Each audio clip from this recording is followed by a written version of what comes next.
ശ്രീ അനിൽകുമാർ, എന്തായാലും ഭാരതത്തിൽ മോദി സർക്കാർ വീണ്ടും അധികാരത്തിലേക്ക് എന്ന് തന്നെയാണ് എക്സിറ്റ് പോൾ ഫലങ്ങളൊക്കെ തന്നെ പറഞ്ഞിട്ടുണ്ടായിരുന്നത്. ഇന്ന് മഹാവിധിയാണ് വരാൻ പോകുന്നത്. ഇന്ത്യ സഖ്യവും ഒപ്പം ആത്മവിശ്വാസം വയ്ക്കുന്നുണ്ട്, തങ്ങൾ അധികാരത്തിലേറും. നേരത്തെ നമ്മളോടൊപ്പം പ്രതികരിച്ച റോണി അടക്കമുള്ളവർ പറഞ്ഞിട്ടുണ്ടായിരുന്നത് 295 സീറ്റൊക്കെ തന്നെ ലഭിക്കുമെന്നാണ്. ഈ അവസാന നിമിഷത്തിലും അവരുടെ ആത്മവിശ്വാസത്തിനും ഒട്ടും കുറവില്ല. കേരളത്തിലേക്ക് വന്നു കഴിഞ്ഞാൽ മാറ്റത്തിന് കാതോർക്കുകയാണ്. കേരളത്തിൽ BJP 3 സീറ്റൊക്കെ ലഭിക്കുമെന്നൊക്കെ തന്നെ എക്സിറ്റ് പോൾ ഫലങ്ങൾ പറയുന്നുണ്ട്.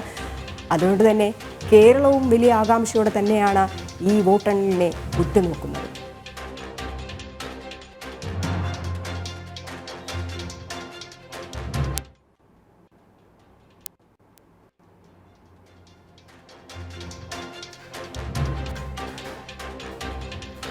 ജനവിധിക്ക് കാതോർക്കുക തന്നെയാണ് രാജ്യം. ആര് വാഴും ആര് വീഴും എന്നറിയാൻ ഇനി നിമിഷങ്ങൾ മാത്രമേ ബാക്കിയുള്ളൂ. വോട്ടെണ്ണൽ വിവരങ്ങൾ ഇടതടവില്ലാതെ അതിവേഗം പ്രേക്ഷകരിലേക്ക് എത്തിക്കാൻ ജനം TVയും സജ്ജമായി കഴിഞ്ഞിരിക്കുന്നു. തിരുവനന്തപുരത്തും കൊച്ചിയിലും അടക്കം ചില സ്ഥലങ്ങളിലൊക്കെ തന്നെ ഈ സ്ട്രോങ് റൂമുകൾ തുറന്നതായിട്ടുള്ള വാർത്തകളും പുറത്തു വരുന്നുണ്ട്. എന്നാലും തികഞ്ഞ ആത്മവിശ്വാസം തന്നെയാണ് 3 മുന്നണികളും ഉള്ളത്. പ്രത്യേകിച്ച് കേരളത്തെ സംബന്ധിച്ചിടത്തോളം മാറ്റത്തിൻ്റെ കാറ്റ് വീശാൻ പോകുന്നു, BJP വരുന്നു എന്നൊക്കെയുള്ള റിപ്പോർട്ടുകൾ എക്സിറ്റ് പോൾ ഫലങ്ങളൊക്കെ തന്നെ ഉണ്ടായിരുന്നു. അതുകൊണ്ട് ആ ആത്മവിശ്വാസം കേരളത്തിലെ BJP നേതാക്കൾക്കുമുണ്ട്. അനിൽകുമാർ രാഷ്ട്രീയ നിരീക്ഷകൻ നമ്മളോടൊപ്പം ചേരുന്നുണ്ട്.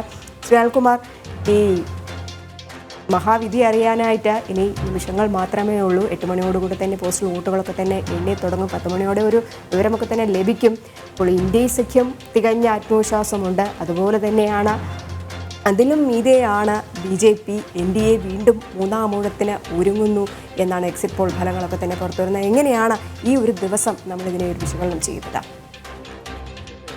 ഫലങ്ങൾ എല്ലാവരും ആകാംക്ഷയോടെ കാത്തിരുന്നതാണ്. അതിൻ്റെ ഏറ്റവും പ്രധാനപ്പെട്ട കാരണം എന്ന് പറയുന്നത് എക്സിറ്റ് പോൾ ഫലങ്ങൾ സാധാരണ ഈ അടുത്ത കാലത്തായി എല്ലാം യാഥാർത്ഥ്യ ഫലങ്ങളോട് ചേർന്നു നിൽക്കുന്നു എന്നുള്ളത് കൊണ്ടാണ്. ഒരുപക്ഷെ പല എക്സിറ്റ് പോളുകളും കഴിഞ്ഞ ഒരു 10-15 വർഷത്തെ ചരിത്രം പരിശോധിച്ച് നോക്കിയാൽ 6-7 സന്ദർഭങ്ങളിൽ എക്സിറ്റ് ഫലം തെറ്റിപ്പോയിട്ടുണ്ട്. പക്ഷെ അതേസമയം ഭൂരിഭാഗം സന്ദർഭങ്ങളിൽ എക്സിറ്റ് പോൾ ഫലങ്ങളൊക്കെ ശരിയായി വന്നിട്ടുണ്ട്. നമ്മൾ അറിയേണ്ടുന്ന ഒരു കാര്യം, ആ സന്ദർഭങ്ങളിലെല്ലാം ഈ ഫലങ്ങൾ തെറ്റിപ്പോയിട്ടുള്ള സന്ദർഭങ്ങളിലൊക്കെ 2 പ്രധാനപ്പെട്ട കാര്യങ്ങൾ സംഭവിച്ചിട്ടുണ്ട്. ഒന്നുകിൽ അവിടുത്തെ വോട്ടിംഗ് ശതമാനത്തിൽ വലിയ വ്യത്യാസങ്ങൾ വന്നിട്ടുണ്ടാകും. അതല്ല എങ്കിൽ ഒന്നുകിൽ വലിയ കുറവോ അല്ലെങ്കിൽ വളരെ വലിയ വർധനവോ രേഖപ്പെടുത്തിയിട്ടുണ്ടാവും. അതല്ല എങ്കിൽ പലപ്പോഴും സംഭവിക്കുന്നത് ഈ എക്സിറ്റ് പോൾ ഫലങ്ങളിൽ ചില എക്സിറ്റ് ഫലങ്ങൾ അനുകൂലമായും ചില പ്രതികൂലമായും വരികയും അങ്ങനെ വളരെ ഒരു വ്യത്യസ്തമായിട്ടുള്ള അഭിപ്രായങ്ങൾ നമുക്ക് കാണാൻ കഴിയുകയും ചെയ്യും. പക്ഷെ എന്നാൽ ഇത്തവണ നമ്മൾ കണ്ടിട്ടുള്ള കാര്യമെന്ന് പറയുന്നത് ഏതാണ്ട് 99% എക്സിറ്റ് ഫലങ്ങളും കൃത്യമായി പറയുന്നു നരേന്ദ്രമോദി 3-0 സർക്കാർ ഉണ്ടാകും എന്നുള്ള കാര്യത്തിൽ.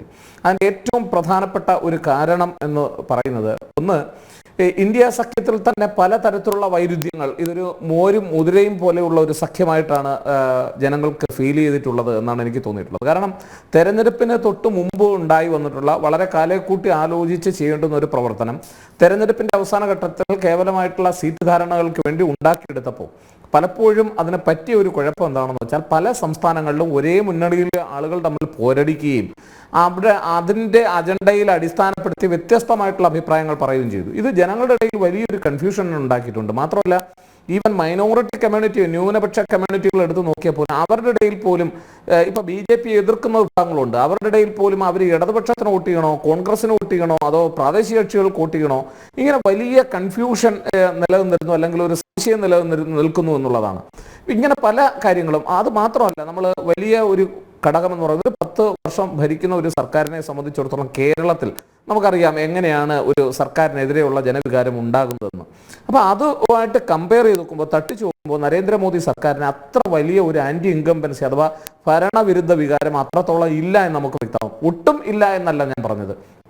എന്നാൽ അങ്ങനെ ഭരണവിരുദ്ധം ഉണ്ടാകാൻ സാധ്യതയുള്ള പ്രദേശങ്ങളിലൊക്കെ സ്ഥാനാർത്ഥികളെ മാറ്റുന്നതിനൊക്കെ BJP വളരെ കാലേക്കൂട്ടി തന്നെ ഉള്ള പ്രവർത്തനങ്ങൾ നടത്തിയിട്ടുണ്ട് എന്നുള്ളതാണ്. അപ്പോൾ അതിൽ നിന്ന് നമ്മൾ മനസ്സിലാക്കുന്നത് BJP ഇക്കാര്യത്തിൽ വളരെ കരുതലോടുകൂടി പ്രവർത്തിക്കുന്ന ഒരു സംഘടനയായിട്ട് നിൽക്കുന്നു.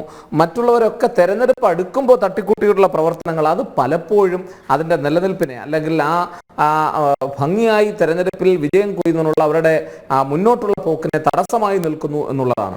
അതുകൊണ്ട് ഒരു കാര്യം ഉറപ്പാണ്, ഈ തെരഞ്ഞെടുപ്പിൽ എല്ലാ എക്സിറ്റ് പോൾ ഫലങ്ങളും ഒരു സൂചന നൽകുന്നുണ്ട്. ആ സൂചന എന്ന് പറയുന്നത് എന്ത് വന്നാലും വന്നാലും തീർച്ചയായും BJP-ക്ക് അതിൻ്റെ മുന്നണിക്ക് ഭരണത്തിലെത്താൻ കഴിയും എന്ന് തന്നെയാണ്.